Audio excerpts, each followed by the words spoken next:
Hello, good morning everyone. तो हम लोगों ने कल वेक्टर क्वांटिटीज़ पढ़ा था और वेक्टर में हम लोगों ने कल देखा कि कौन सा स्केलर, कौन सी फिजिकल क्वांटिटीज वेक्टर होती है, कौन सी स्केलर होती है। तो स्केलर तो हम लोगों ने पहले ही समझा और वेक्टर के ऊपर थोड़ा सा और आगे हम लोग अपने डिस्कशन बढ़ाते हैं। तो वेक्टर को रिप्रेजेंट कैसे करते हैं उसके बारे में जरा देखें।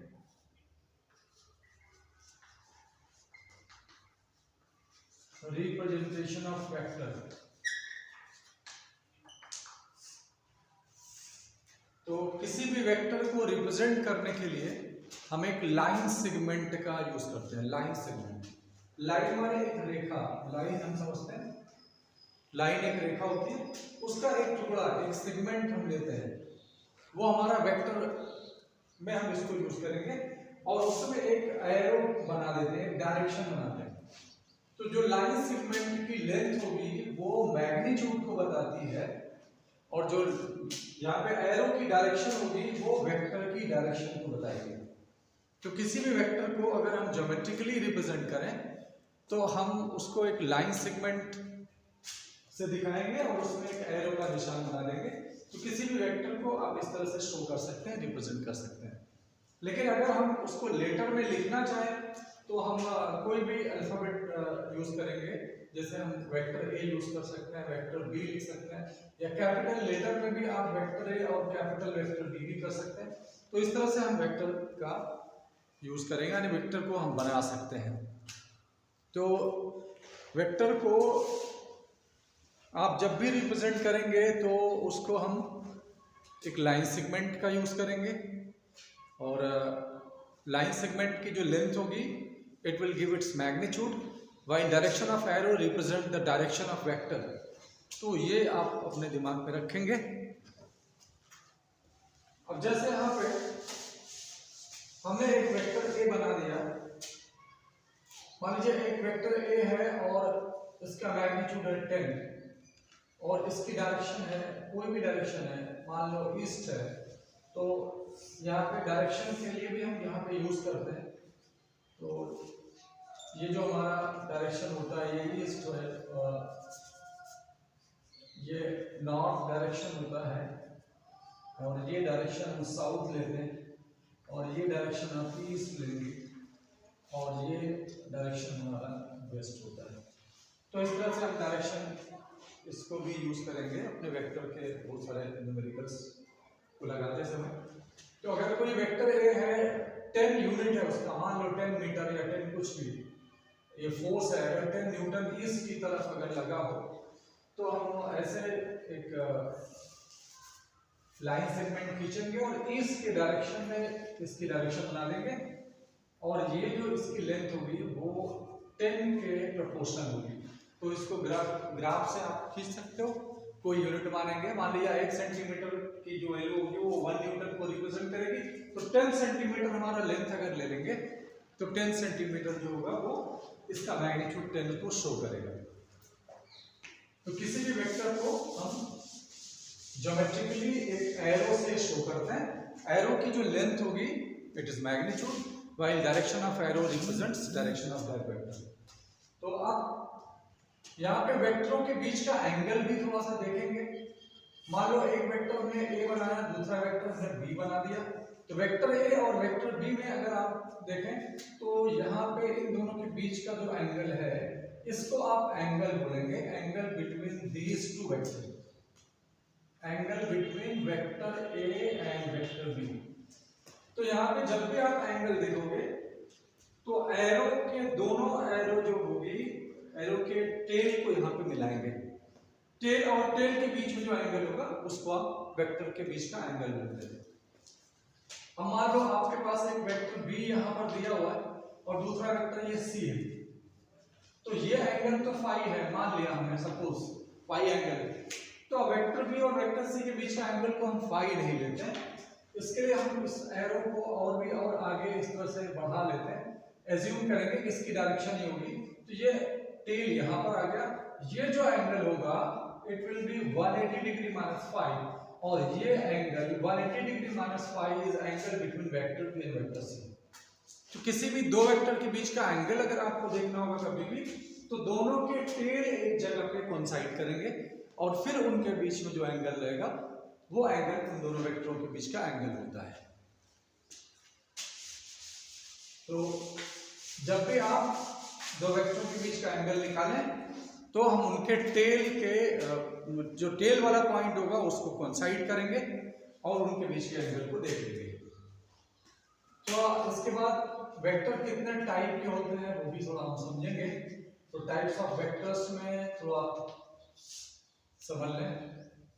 इसमें सबसे इंपॉर्टेंट एक वेक्टर का नाम आता है जो हम लोग यूनिट वेक्टर के नाम से जानते हैं। तो यूनिट वेक्टर हम बहुत बार पढ़ेंगे, इसका बहुत यूज है। यूनिट वेक्टर एक ऐसा वेक्टर है जिसका मैग्नीट्यूड 1 होता है। सो ए वेक्टर ऑफ मैग्नीट्यूड 1, तो कोई भी वेक्टर जिसका मैग्नीट्यूड 1 होगा उसको हम यूनिट वेक्टर बोलेंगे। तो ये हमारा वेक्टर ए है, मान लो, तो ये इसकी लेंथ इतनी है, मैग्नीट्यूड इतना है, इसमें से थोड़ा सा छोटा सा 1 का अगर आपने इसमें से निकाल लिया, कट किया, तो ये जो होगा ये यूनिट वेक्टर होगा इन direction of vector A. Vector A की डायरेक्शन में ये आपका यूनिट वेक्टर होगा और इसको हम ए कैप के नाम से जानते हैं। तो यूनिट वेक्टर कभी भी आपको निकालना हो किसी वेक्टर की डायरेक्शन में, तो उस वेक्टर में उसके मैग्नीट्यूड से डिवाइड करते हैं। So A cap is equal to vector A divided by mod of vector A. Magnitude को हम इस तरह से भी लिखते हैं, परिमाण जिसको हिंदी में बोल सकते हैं। तो यहां पर इस बात को हम ध्यान देंगे। इसी तरह से अगर हम X Y Z coordinate system को देखें, जहां हमारा 3 डायमेंशनल कोऑर्डिनेट सिस्टम है एक्स वाई जेड, तो एक्स पॉजिटिव एक्स डायरेक्शन में जो यूनिट वेक्टर होता है उसको हम आई कैप देते हैं, और जो पॉजिटिव वाई डायरेक्शन में यूनिट वेक्टर होता है उसको जे कैप, और पॉजिटिव जेड डायरेक्शन में जो यूनिट वेक्टर होता है वो के कैप होता है। तो इसी तरह से अगर हम नेगेटिव एक्स डायरेक्शन में देखें तो माइनस आई कैप, नेगेटिव वाई डायरेक्शन में देखेंगे तो माइनस जे कैप, नेगेटिव जेड डायरेक्शन में देखेंगे तो माइनस जे कैप होता है। और यहाँ पे जो आई जे के हमने यूनिट वेक्टर्स देखे, इनको हम एक ट्रायड बोलते हैं। आई जे के ये ऑर्थोगोनल है, क्योंकि कोई भी दो यूनिट वेक्टर देखेंगे उनके बीच का जो एंगल है 90 डिग्री होता है। तो आई जे के को आप ऑर्थोगोनल यूनिट वेक्टर भी बोलते हैं। These are orthogonal unit vectors। तो ये एक ट्रायड फॉर्म कर रहे हैं, एक जिसको हिंदी में त्रिक बनाते हैं, जिसको बोलते हैं ना कि 3 लोग मिल गए तो एक 3 लोगों का एक वो हो गया, एक कंपनी, एक सहयोग हुआ, उसको हम ट्रायड बोल सकते हैं। तो आई जे के जो होगा वो ये ऑर्थोगोनल यूनिट वेक्टर्स कहलाते हैं। तो अगर आपको आई का मॉड निकालना होगा तो mod of I is 1, similarly mod of j is 1, similarly mod of k is 1। तो यहाँ पे unit vector i j k cap को हम लेते हैं और वो सभी रेस्पेक्टिवली प्लस x एक्सिस की डायरेक्शन में, प्लस y एक्सिस की डायरेक्शन में और प्लस z एक्सिस की डायरेक्शन में आते हैं। आपको अगर नोट करना हो तो आप नोट कर सकते हैं।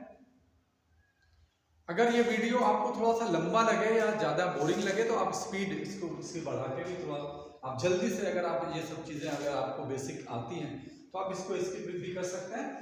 लेकिन जिसको ये चीज़ नहीं आता है वो थोड़ा सा देख के आगे बढ़ेंगे, लेकिन अगर आपको आ रहा है देन यू कैन स्किप।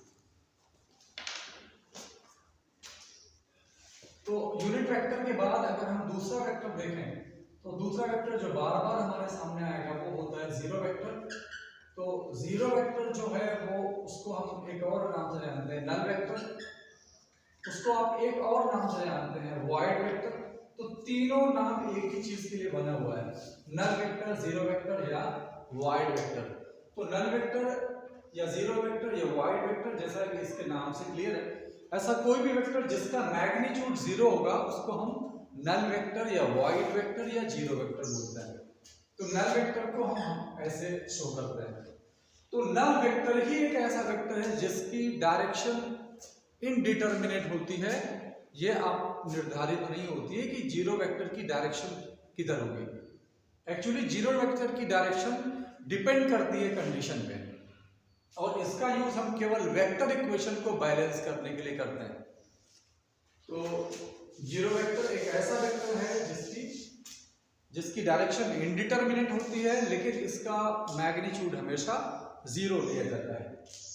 तो जैसे यहाँ पे अगर हम ये लिखें vector a plus vector b is equal to 0, तो ये लिखना गलत होगा, यहाँ पे हमको जीरो वेक्टर लिखना होगा, क्योंकि हमेशा ध्यान दीजिए एक वेक्टर दूसरे वेक्टर के ही बराबर हो सकता है। ऐसा कभी नहीं होगा कि एक वेक्टर एक स्केलर के बराबर हो जाए। तो यहाँ पे अगर हमारा लेफ्ट हैंड साइड में वेक्टर है तो राइट हैंड साइड भी हमारा वेक्टर होना चाहिए। तो vector a plus vector b बराबर केवल जीरो अगर आप लिखते हैं इट्स नॉट परफेक्ट, यहाँ पे आपको जीरो वेक्टर ही लिखना पड़ेगा। तो इस तरह से आप नल वेक्टर और जीरो वेक्टर या वॉइड वेक्टर इसको बोलेंगे। जो आगे वाला वेक्टर हम देखेंगे वो है पैरेलल वेक्टर्स। तो पैरेलल वेक्टर्स वो वेक्टर होते हैं जिनकी लाइन ऑफ एक्शन या जिसको बोल सकते हैं जिनकी दिशाएं एक दूसरे के पैरेलल होती हैं। और यहाँ पे जैसे हमारा ये वेक्टर ए है, सपोज ये वेक्टर बी है, तो वेक्टर बी का जो मैग्नीट्यूड है it is some multiple of magnitude of vector A, ये चीज आपको हमेशा मिलेगा। और यहाँ पे जो n की वैल्यू होगी वो हमेशा पॉजिटिव होनी चाहिए। तो n की वैल्यू अगर पॉजिटिव है इस कंडीशन में तो वेक्टर b की डायरेक्शन जो होगी वो वेक्टर a के ही डायरेक्शन में होगी, लेकिन इसका मैग्नीट्यूड वेक्टर a का n टाइम बड़ा है। अगर n की वैल्यू 1 से छोटी हो जाती है तो ये छोटा होगा, अगर 1 से बड़ी हो गई तो वेक्टर b का मैग्नीट्यूड वेक्टर a से ज्यादा बड़ा हो जाएगा।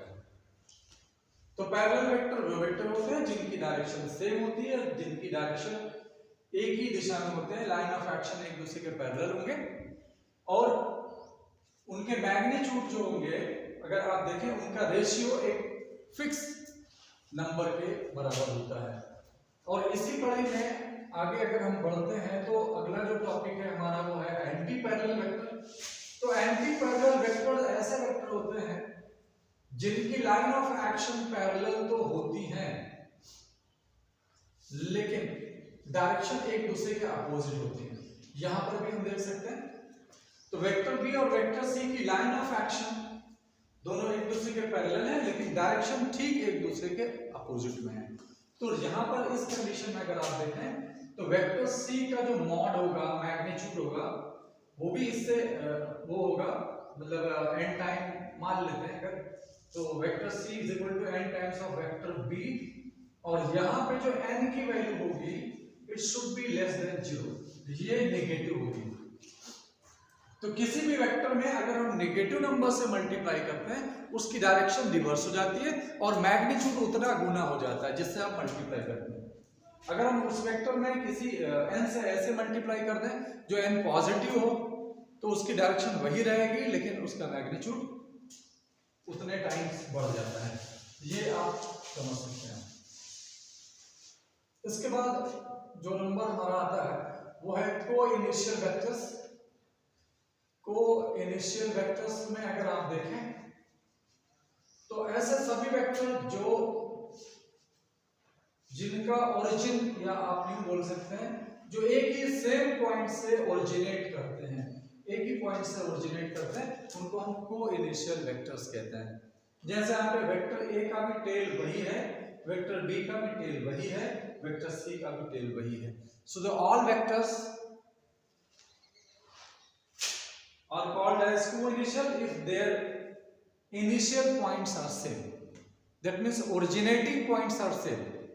तो यहाँ पे originating point वेक्टर ए का भी वही है जो वेक्टर बी का है जो वेक्टर सी का है, तो इसलिए हम इसको को-इनिशियल वेक्टर के नाम से जानते हैं, जिसको हम हिंदी में अगर बोले तो सम प्रारंभिक सदिश बोल सकते हैं, यानी जो एक ही बिंदु से प्रारंभ करते हैं, को-इनिशियल वेक्टर्स।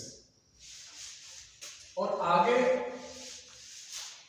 बहुत ही इंपॉर्टेंट वेक्टर आता है जिसका नाम है कॉनकरेंट vectors.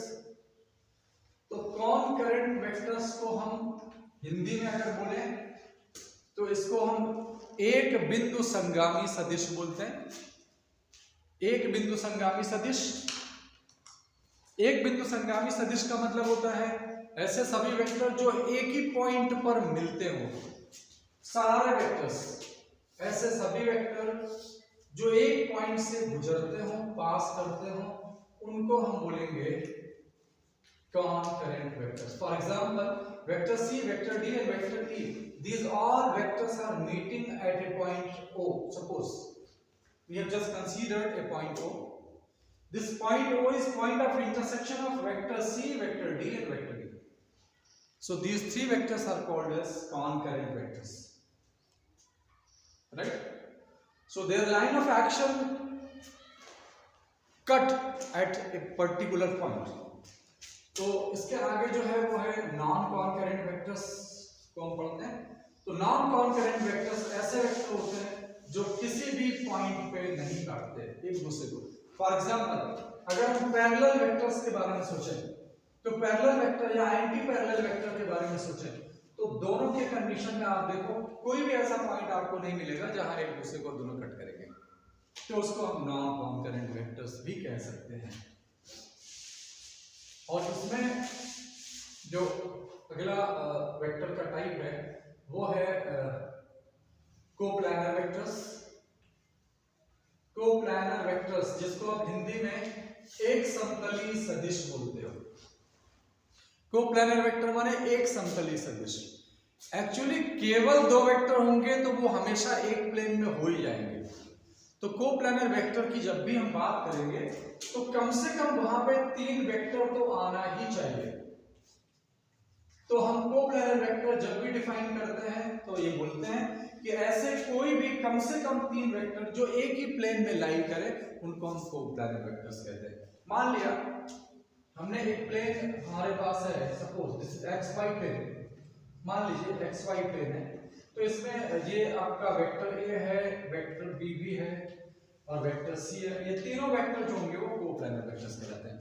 So minimum three vectors which lie in the same plane are called as coplanar vectors. Actually just two vectors are always coplanar, क्योंकि दो वेक्टर हमेशा एक ही तल में रहेंगे तो वहां पे हमको ये कहने की बात नहीं है, जरूरत ही नहीं पड़ती है। तो कोप्लानर वेक्टर्स ऐसे वेक्टर्स होते हैं जिसमें कम से कम तीन वेक्टर हम लेते हैं और वो एक ही प्लेन में पड़ने चाहिए। जैसे यहाँ पे हमने एक एग्जांपल ले लिया कि ये एक्स वाई प्लेन में वेक्टर ए भी है, वेक्टर बी भी लाई कर रहा है और वेक्टर सी भी लाई कर रहा है। और इसके आगे जो हमारा है that is non coplanar vectors. तो नॉन कोप्लानर वेक्टर्स ऐसे वेक्टर्स कहलाएंगे जो एक प्लेन में नहीं रहते, जो एक प्लेन में कभी नहीं होते हैं, उनको हम नॉन कोप्लानर वेक्टर्स कहते हैं। फॉर एग्जाम्पल अगर आप देखें तो ये हमने बनाया कि X Y Z 3D coordinate system हमने ले लिया।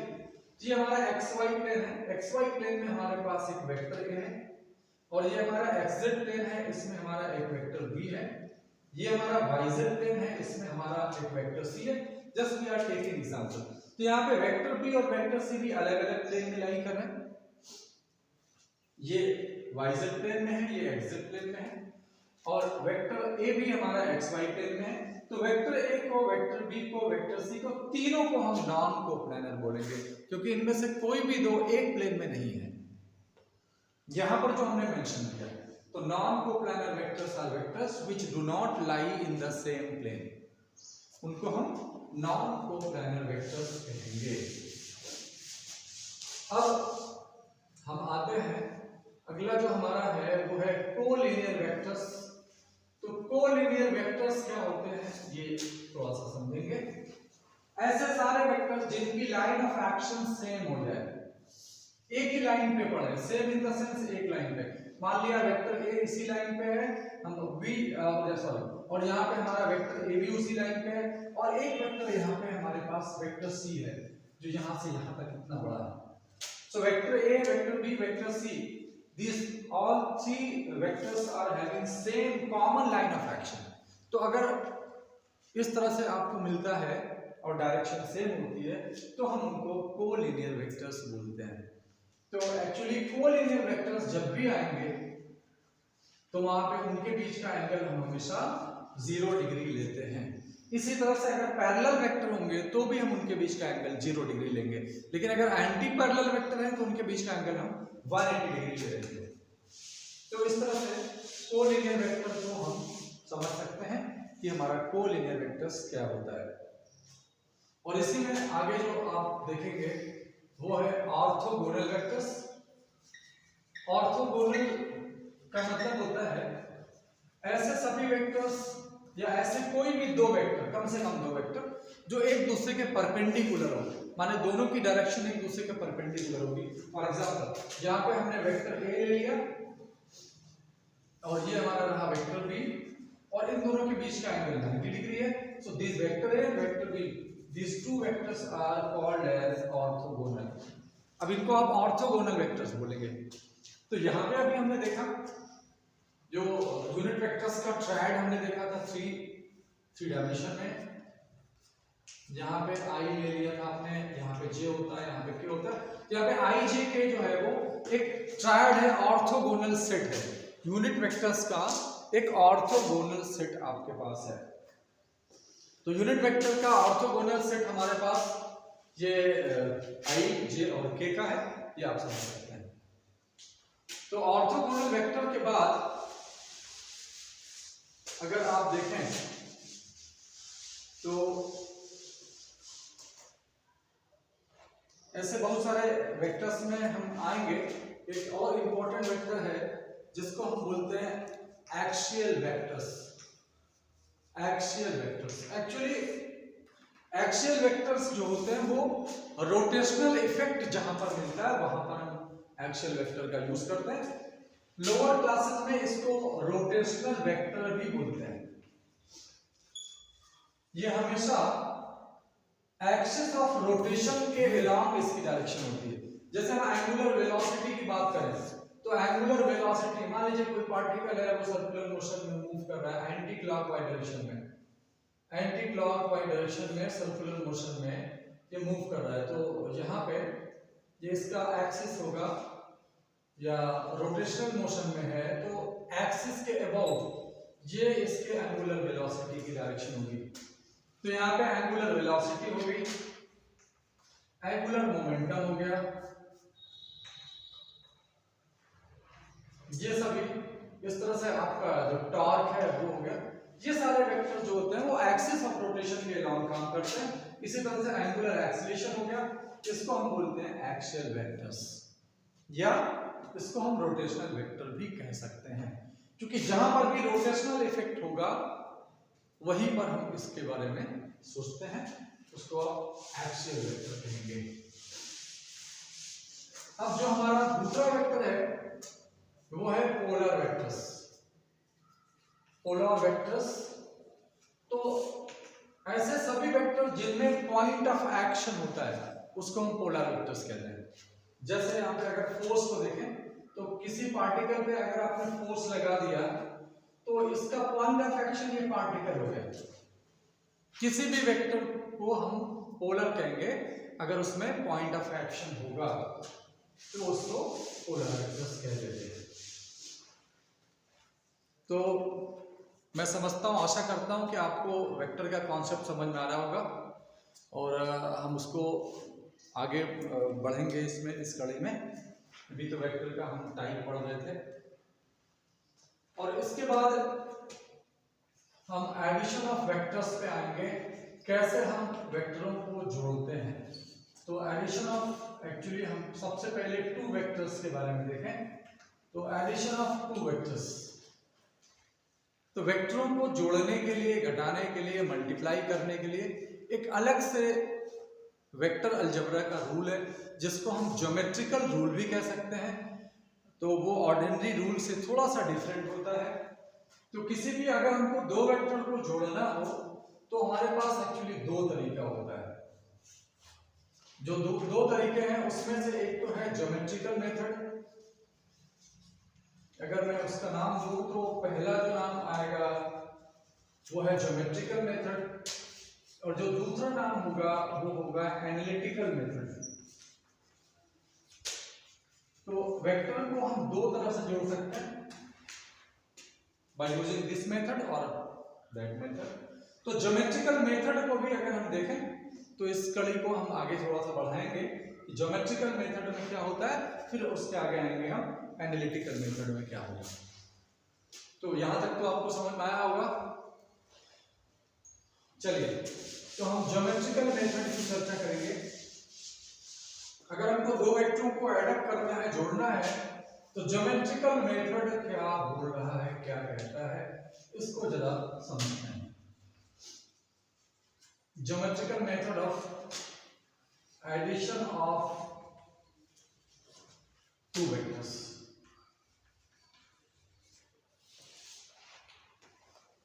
तो geometrical method of addition of two vectors, actually we can also have these two types of this method actually.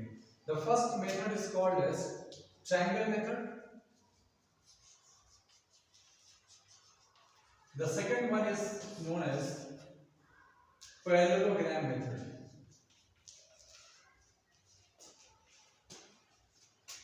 Parallelogram method.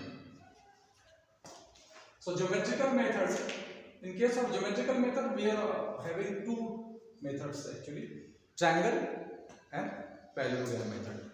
तो सबसे पहले हम ट्रायंगल मेथड देखेंगे, फिर पैरेललोग्राम मेथड देखेंगे।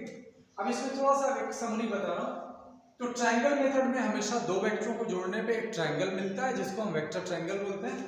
पैरेललोग्राम मेथड में हम दो वेक्टरों को यूज करके एक पैरेललोग्राम बनाते हैं। ये इसका एक मोटा सा पॉइंट है, एक रफ या क्रूड फॉर्म आप समझो। तो ट्रायंगल मेथड होता क्या है, इस पे हम जरा चर्चा करेंगे। ट्रायंगल मेथड क्या है, दो वेक्टरों को जोड़ने के लिए इसके ऊपर हम सोचेंगे। What is triangle method? तो ट्रायंगल मेथड को जरा समझें, या इसी को हम ट्रायंगल लॉ ऑफ वेक्टर्स भी कहते हैं, ये भी आप बोल सकते हैं। ट्रायंगल लॉ ऑफ वेक्टर्स, दोनों भी कहना सेम है, कोई अंतर वाली बात नहीं है। मान लो सपोज हमारे पास दो वेक्टर हैं, we are given just two vectors, vector A and vector B, and we have to add up these two vectors, vector A and vector B. तो वेक्टर ए और वेक्टर बी को जब add करेंगे तो जो चीज मिलेगी फिर से वेक्टर मिलेगी और उसका नाम होता है रिजल्टेंट। तो हम वेक्टर ए को और वेक्टर बी को ऐड करेंगे, रिजल्टेंट मिलता है। और हम ट्रायंगल मेथड से कैसे जोड़ते हैं उसको थोड़ा सा समझेंगे, या जहां पे हम बोल सकते हैं ट्रायंगल लॉ से कैसे हम इसको कनेक्ट करेंगे, इसको जरा समझते हैं। तो इसमें तरीका बड़ा आसान है। सबसे पहले वेक्टर ए को हम ड्रॉ करते हैं, जितना लेंथ है उतना लेंथ का हमने वेक्टर ए ड्रॉ किया, उसी के पैरेलल वेक्टर ए हमने ड्रॉ कर दिया। इसके बाद वेक्टर ए का जो हेड है, यहाँ पे हेड है, वेक्टर बी का टेल मिला दिया, टेल मिलाया और वेक्टर बी का टेल मिला के हमने उतने ही एंगल को रखा जितना इनके बीच में एंगल था, क्योंकि एंगल देखना होता तो हमको इसको आगे बढ़ाना पड़ेगा, फिर ये एंगल होगा। तो यहाँ पर भी हमने एंगल वही रखा हुआ जो इनके बीच में एंगल था। अब इसके बाद पहले वेक्टर का टेल और जो हमारा दूसरे वाले वेक्टर का हेड अगर हम मिला दें तो ये हमारे पास इन दोनों का रिजल्टेंट वेक्टर आ जाता है, and this vector R gives vector A plus vector B, and which is known as resultant of vectors vector A and vector B. यहाँ पे वेक्टर आर जो आपके पास है, ये वेक्टर ए और वेक्टर बी का परिणामी कहलाता है या रिजल्टेंट कहलाता है। तो अब अगर हम ट्रायंगल लॉ की बात करें तो बाकी कुछ नहीं करना, केवल सिंपल सी बात है। अगर हम किसी दो वेक्टर से एक ट्रायंगल की दो एडजेसेंट साइड बना दें और उनकी डायरेक्शन साइक्लिक ऑर्डर में लेते हुए, उनकी डायरेक्शन साइक्लिक ऑर्डर में लेते हुए अगर बनाए तो उनका जो रिजल्टेंट होगा वो उसकी थर्ड साइड से मिलेगा और उस ऑर्डर को चेंज करने पर, रिवर्स करने पर उसका मिल जाएगा। तो ये चीज हम समझ सकते हैं, इसको हम ट्रायंगल लॉ कहते हैं। या इसी को अगर मैं ऐसे इस भाषा में कह दूं कि अगर वेक्टर ए और वेक्टर बी और वेक्टर, मान लो यहाँ पे हमने एक वेक्टर दूसरा नाम दे दिया वेक्टर सी, ये तीनों वेक्टर हैं और इन तीनों वेक्टर से एक हमारा ट्रायंगल बन गया, वेक्टर ट्रायंगल बना, और इन सारे वेक्टर्स की डायरेक्शन एक ही ऑर्डर में, हम देखिए क्लॉकवाइज डायरेक्शन में हम मूव कर रहे हैं, वेक्टर ए की डायरेक्शन इधर, वेक्टर बी की, वेक्टर सी की। तो इन तीनों का जो रिजल्टेंट होगा वो जीरो होता है, इसको भी हम ट्रायंगल लॉ बोलते हैं। So if a vector triangle is closed by 3 vectors whose directions are taken in cyclic order, then their resultant will be 0. इसको भी हम ट्रायंगल मेथड कहते हैं। तो ट्रायंगल मेथड ट्रायंगल लॉ कहते हैं इसको। ट्रायंगल मेथड आपने क्यों कहा? क्योंकि जब हमने दोनों को जोड़ा, रिजल्टेंट निकाला तो एक त्रिभुज बन गया, एक ट्रायंगल बन गया। इसके लिए इसका नाम हमने ट्रायंगल मेथड कर दिया। तो अब यहाँ पे हमने देखा था कि वेक्टर ए को हमने पहले ड्रॉ किया, फिर बाद में वेक्टर बी को ड्रॉ किया, फिर रिजल्टेंट निकाला। तो आप ये सोचते होंगे कि वेक्टर बी को हम पहले क्यों नहीं ड्रॉ किए? तो बिल्कुल कर सकते हैं आप। अगर हम वेक्टर बी को पहले ड्रॉ करते हैं then also we have same resultant, तो वहां पे कोई अंतर नहीं आने वाला। वेक्टर बी के पैरेलल हम वेक्टर बी के लेंथ के बराबर एक वेक्टर बी ड्रॉ करते हैं। फिर अब यहाँ पे इसके हेड से इसका टेल मिलाते हैं वेक्टर ए के।